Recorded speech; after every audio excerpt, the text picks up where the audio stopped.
সুনামগঞ্জে পাহাড়ি ঢলে গ্রাম প্লাবিত হওয়ার পাশাপাশি পানি ঢুকতে শুরু করেছে পৌর শহরেও। এই নিয়ে বিস্তারিত জানাচ্ছেন সহকর্মী মেহেদি হাসান।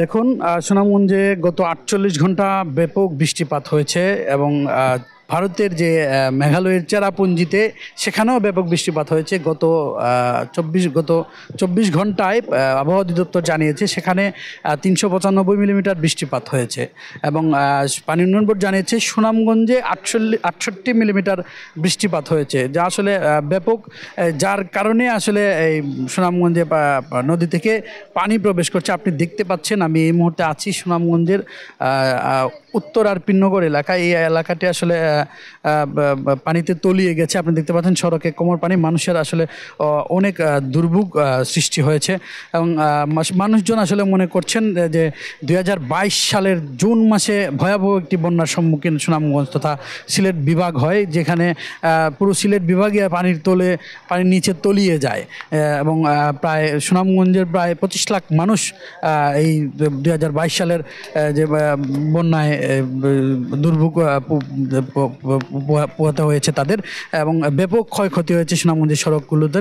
এবং এই আজকেও আসলে সেই একই পরিস্থিতি। সুনামগঞ্জের সুরমা নদী থেকে পানি প্রবেশ করছে শহরে এবং বিভিন্ন নিম্নাঞ্চলে।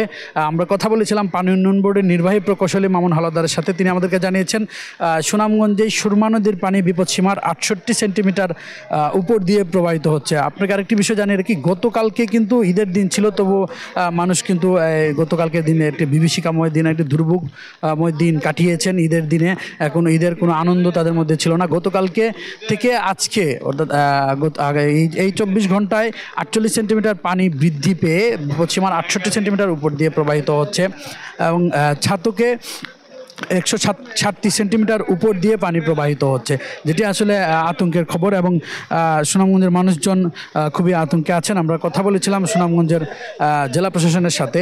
তারা আমাদেরকে জানিয়েছেন যে তারা সকল ধরনের প্রস্তুতি রেখেছেন, যে কোনো ধরনের দুর্যোগ তারা মোকাবেলা করতে পারবেন এবং তারা আশ্রয় কেন্দ্র খুলে রাখা হয়েছে বলে জানিয়েছেন।